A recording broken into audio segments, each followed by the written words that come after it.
bonjour à tous. Alors comme vous avez pu le voir dans le titre de cette vidéo, aujourd'hui je vous ai réservé un petit top muchas gracias des morts les plus débiles. Alors je suis désolé déjà d'avance pour tous les gens qui n'aiment pas rigoler des gens qui sont décédés ou tout des trucs dans le genre. Mais là les gars ils ont cherché la rigolade, hein. Ils ont abusé sur le coup, hein. Bon, du coup on se retrouve avec la première qui s'intitule « Retrouvé mort dans un camion poubelle ». C'est parti.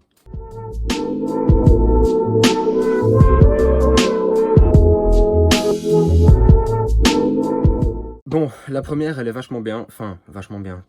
C'est pas la plus drôle qu'on aura sur ce top, mais elle est vraiment bien. Pour une première, franchement, elle est propre. Après un vendredi soir un peu porté sur la bouteille, un jeune homme de 17 ans, originaire de Moselle, a eu la bonne et merveilleuse idée même de s'endormir et de passer la nuit dans une benne à ordures. C'est quoi les bails, frérot? Et ce qu'il avait oublié, c'est qu'au Luxembourg, les ouvriers passent le samedi matin. On n'est pas sur de l'intelligence pure. Malgré les cris du pauvre homme éméché et la réactivité des employés municipaux, et la broyeuse avait déjà bien entamé le travail. Et quand ils ont réussi à stopper le mécanisme, il était déjà trop tard. Alors, mourir à 17 ans, c'est déjà moche. Mais mourir dans une benne à ordures, broyé par une broyeuse de camion poubelle, comment vous dire? Bah écoute, bien joué frérot, hein. C'était peut-être pas la meilleure idée que t'as eue de ta vie, mais au moins c'était la dernière. Bon, on se retrouve avec la deuxième.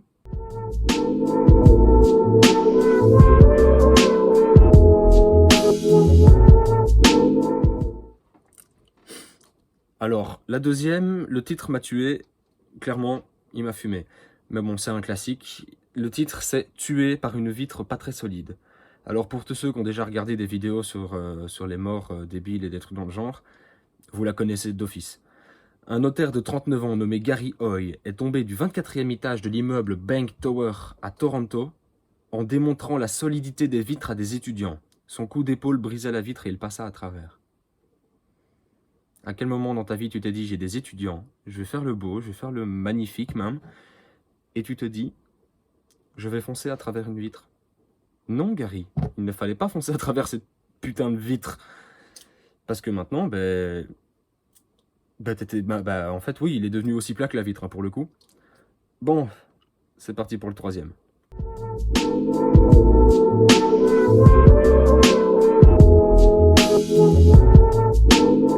Alors le titre du troisième, c'est un classique aussi. C'est « Tué par un bâton de dynamite ». Déjà rien que là, vous vous dites qui, à part des Américains, se disent « on va jouer avec des bâtons de dynamite, frérot, ça va ». Alors à moins qu'ils soient russes et complètement éméchés. Non, non. Paul Stiller et sa femme sont morts à Andover Township, excusez-moi pour mon accent éclaté, par un bâton de dynamite qui a explosé dans leur voiture. S'ennuyant à bord de leur voiture, à 2 h du matin, ils ont voulu allumer le bâton de dynamite et le jeter par la fenêtre. Mais le problème, c'est qu'ils n'avaient pas ouvert la fenêtre.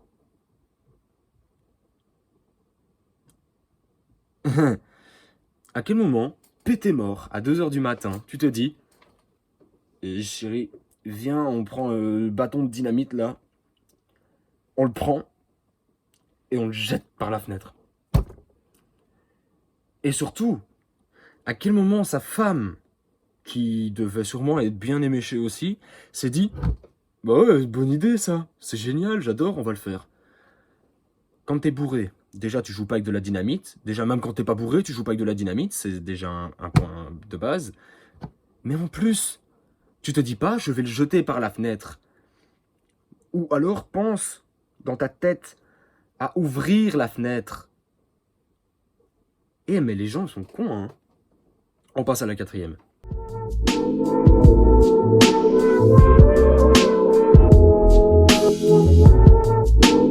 Et là, c'est un coup de génie aussi. Tué par un faux téléphone. Donc déjà les gars, vous avez une preuve qu'il ne faut pas acheter des faux iPhones à 20 balles sur Wish. Alors les gars, il a un nom à rallonge, le mec. Hickory Daily Record, Ken Charles Barger. 47 ans. Il s'est tué quand le téléphone le réveilla à son domicile à Newton, dans New York, donc. Newton, c'est une région de New York. En pensant attraper le combiné, donc le téléphone, il a empoigné son Smith & Wesson 38 spécial. Un Smith & Wesson, pour ceux qui ne savent pas, c'est un pistolet, enfin un revolver, plus précisément un revolver. Et s'est tiré une balle dans l'oreille. T'es sûr que... Pour lui, c'était vraiment un bon lendemain de soirée, là. Hein. Il pouvait pas espérer être mieux réveillé. T'as son téléphone qui sonne. Il se dit, bon, je vais prendre le bigot, tranquille. Il prend un gun. Un revolver. Qui dort avec un revolver sur sa table de nuit et confond un téléphone avec. Surtout qu'en plus, il peut confondre son revolver avec son téléphone. Mais ton téléphone, tu le prends pas comme ça. Tu peux pas prendre ton téléphone comme un pistolet et te dire « Allô, ouais, ça va, tranquille. » Non. Putain, les gars, faites des efforts. Eh, il m'a saoulé celui-là, hein. On se retrouve avec le 5e.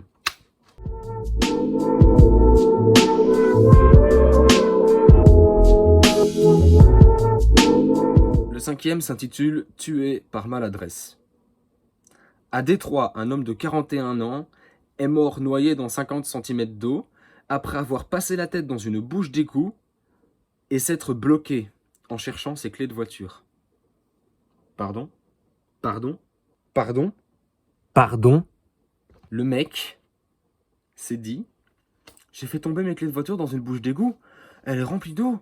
Je vais aller les chercher avec ma tête. » Bravo hein les gars, applaudissez, hein, bravo hein. Franchement, j'y ai cru. Hein. On se retrouve avec le 6e maintenant.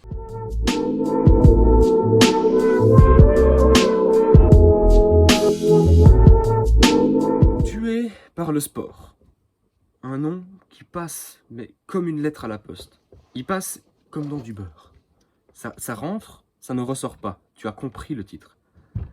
Un agent de change à San Francisco qui d'après sa femme, faisait le vide total dans sa tête quand il courait, s'est tué pendant son jogging en tombant dans un ravin de 60 mètres. Alors, frérot, tu peux faire le vide total dans ta tête, mais tu ne peux pas en oublier où tu mets les pieds. Regarde devant toi. Je vais dire, le mec, il court, il voit un poteau devant lui. Non, je fais le vide dans ma tête. Il se prend le poteau, ça va. Mais là, le mec se dit, quand je cours, je vais faire le vide dans ma tête. Le mec ne pense plus à rien, il ne regarde même pas où il va. Il tombe dans un ravin. Bon, on se retrouve avec le 7e.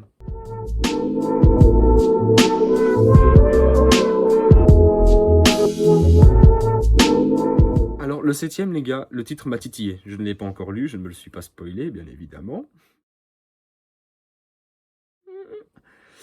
Tué par du Coca-Cola. Donc tous ceux qui boivent du Coca-Cola là devant ma vidéo, là, rangez votre bouteille. Moumoud Folie. Un jeune barman de 22 ans a été abattu par un gangster pour avoir accidentellement débarrassé trop vite le verre de ce consommateur. Le gangster en était tellement irrité qu'il obligea le barman à avaler 27 litres de Coca-Cola, ce qui lui fut évidemment fatal. Alors, ok les gars, c'est un gangster, mais à quel moment tu te dis « Je vais lui obéir, je vais boire 27 litres de Coca-Cola ». Les gars, il y a des gens sur cette terre qui ont bu 3 gouttes de Coca-Cola et qui souffrent du diabète. Alors avec 27 litres, t'espères avoir quoi avec putain de 27 litres? Même les gangsters, c'est pas des lumières, alors qu'ils sont censés gérer des trucs de ouf, genre... Oh, des cartels. Waouh. Oh, les mecs, ils gèrent des cartels, ils conduisent des bagnoles de ouf, et ils te font boire 27 litres de Coca-Cola. Alors, niveau mort, bah t'es pas la meilleure, hein. On se retrouve avec la 8e.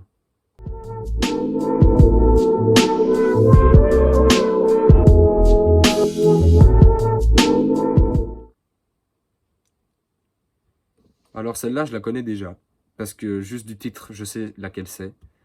Mais pour ceux qui ne la connaissent pas, vous allez l'adorer. C'est encore un coup de génie international. Le titre, c'est « Mort à cause d'un timbre manquant ». Faites le tour dans votre tête, essayez de réfléchir à toutes les options possibles, et je vous les lis. Je vous laisse quelques secondes. Non, mais allez-y, allez-y. Alors, vous pensez à quoi? Il a avalé le timbre? Bah non. Il a léché une colle empoisonnée sur le timbre? Non, non. Un homme a ouvert une lettre piégée qu'il avait envoyée et qui lui avait été retournée par la poste parce qu'il manquait le timbre. Bravo. Hein? Les gars, applaudissez, hein. Bravo. Hein. Franchement, j'y ai cru. Hein. C'est ce qu'on appelle le karma. Vraiment, c'est un karma. Alors sur le coup, celle-là, elle me fait rire, parce que ça montre l'intelligence des gens. Vraiment, le mec se dit, je vais envoyer une lettre piégée. Déjà ça, c'est pas très intelligent en soi, étant donné que tu peux suivre le chemin de la lettre directement de l'envoyeur à l'expéditeur, ça reviendrait à mettre son adresse dessus. Mais là non, le mec a eu la bonne idée de ne pas mettre de timbre en se disant, c'est une lettre piégée, les gens vont l'envoyer. Il n'y a pas besoin de timbre pour une lettre piégée. Bah si, justement. Résultat des courses, bah, il est mort. C'est le mec qui s'est vraiment dit, je vais envoyer une lettre piégée à quelqu'un, j'ai mis une bombe dedans, c'est nickel. Il se dit, oh, bah c'est bizarre. Enfin, 2-3 jours après, hein. Il se dit, bon, c'est bizarre, j'ai reçu du courrier, ça, je me demande bien de qui ça peut être, il n'y a pas d'adresse dessus. Paf. Le décès. Vous avez un bon exemple de l'intelligence, de l'être humain, au XXIe siècle.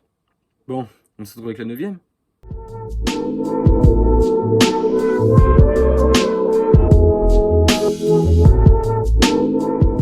Alors le titre, c'est un classique aussi celle-là, hein. Le titre m'a bien titillé aussi. Mort à cause d'un chien dressé. Donc quand je vous dis dressé, c'est pas oh là là, il est vraiment très droit ce chien. Non, non, tu te calmes Timothée, ce n'est pas ça que ça veut dire. Ça veut dire que ton chien est bien éduqué. Tu lui lances une balle, il rapporte la balle. Tu lui dis assis, le chien il s'assied. D'accord? C'est pas un chien qui est tout droit et qui ne bouge pas. Non. Un homme en Alaska a lancé un bâton de dynamite sur un lac gelé. Pour on ne sait quelle raison. Bien évidemment. L'Alaska, c'est où? En Amérique. Ça vous donne déjà une idée. Sauf que, accompagné de son chien de chasse, et le chien était très bien dressé, et encore une fois, il n'était pas droit, Timothée. Celui-ci l'a rapporté. Alors là, les gars, j'ai pas le seum pour le mec. J'ai le seum pour le chien qui a rien demandé à personne, qui a été dressé à rapporter des putains de bâtons et qui s'est pas dit « C'est bizarre, ce bâton, il fait du feu. Il y a une mèche dessus qui est... » Faut que j'arrête les malaises, moi. On se retrouve avec la 10e mort.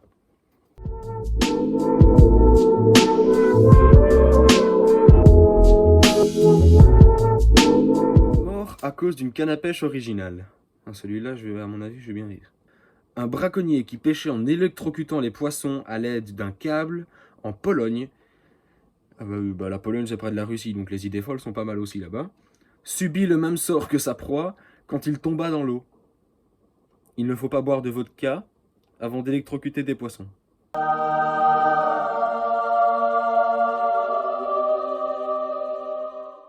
C'est un très beau dicton, moi je trouve. On se retrouve avec la 11e.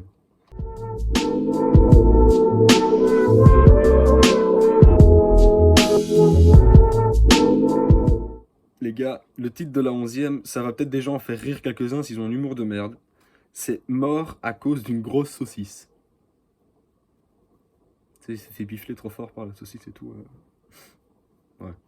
Roberto Puello, 32 ans, a volé un hot dog sur le marché de Saint-Louis.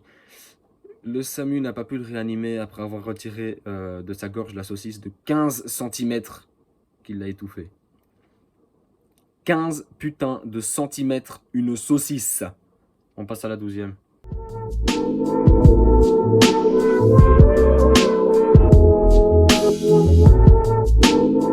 La 12e, elle s'intitule Mort à cause d'un cerf un peu lourd. Un chasseur, nommé Marino Malerba, a été tué en tirant un cerf qu'il avait repéré sur un rocher qui surplombait l'endroit où il se trouvait. Il atteignit sa cible, mais en tombant, le cerf l'a écrasé. Ça va, Marino? Tu n'as pas bu, peut-être, avant d'aller chasser? Bah, c'est un karma, hein. On se retrouve avec la 13e.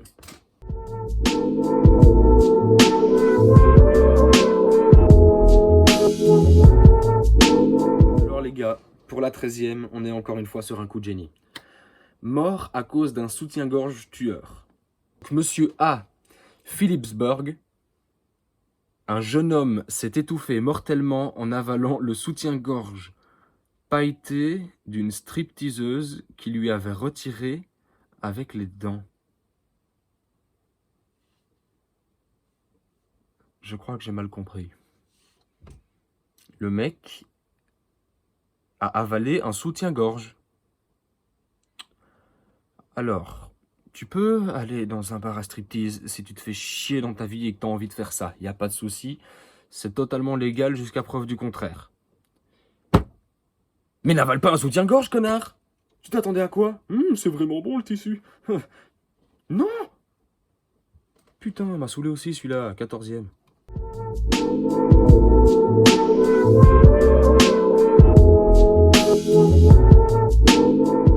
Alors les gars, celui-là, c'est une pépite. Mort à cause d'un ballon bien gonflé. Déjà, tu meurs à cause d'un ballon, tu te poses des questions. Un révérend brésilien, donc pour ceux qui ne savent pas ce que c'est qu'un révérend, j'ai la définition sous les yeux. Le nom du site, c'est définition facile, donc vous pourrez pas dire « j'ai pas compris ». Bah non, parce que c'est définition facile, donc tu es censé comprendre. Alors les gars, un révérend, traduction en anglais « reverend », tu vois le bordel, j'ai un accent de merde, est un titre d'honneur attribué à un religieux, ou titre des pasteurs, donc en gros des principes de prêtres, des églises réformées. Voilà, donc pour ceux qui n'ont pas compris, il faudrait peut-être aller à l'école.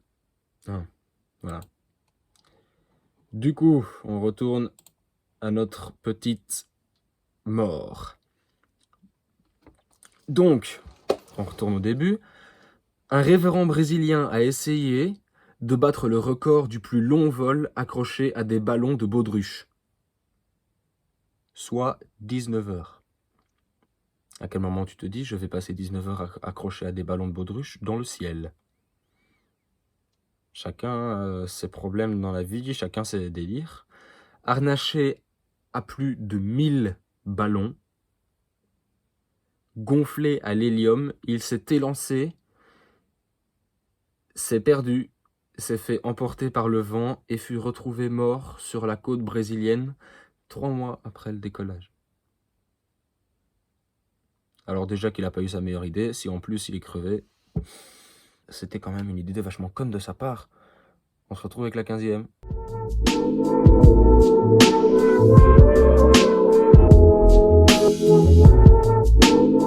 Alors les gars, la 15e, donc la petite avant-dernière.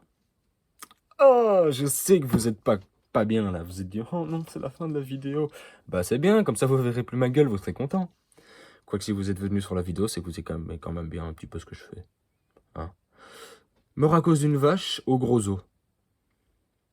Ça vous situe, c'est bon? Un employé dans une laiterie ayant entendu dire que les flatulences des bovins, donc des vaches, pour ceux qui n'ont pas compris, les bovins c'est les bœufs, les vaches, enfin les vaches en général, voilà, étaient en grande partie composées de méthane et donc potentiellement explosives, il a décidé de mettre la théorie en pratique. Seulement, au moment où l'homme craqua une allumette, un appel d'air aspira la flamme dans les entrailles de l'animal. La pauvre bête explosa, tuant l'employé, heurté par un fémur volant. Ah oui, oui, oui, oui, oui, oui, oui. Alors celle-là, les gars, elle est vraiment bien. Excusez-moi, je rigole, mais merde. Le mec s'est dit, je vais mettre une allumette derrière le cul d'une vache pour voir si ça fait une explosion. Et le mec a créé la toute première vache kamikaze, les gars. Il s'est même pas dit, je vais attacher de la dynamite sur la vache pour la faire exploser. Il était bien au-dessus de ça. Il a mis du feu dans son cul. Je suis un enfant, je rigole pour rien, mais putain, quand même drôle, les gars, abusez pas. Bon. On se retrouve pour, soi-disant, d'après le site, la meilleure, la dernière, la 16e. C'est parti.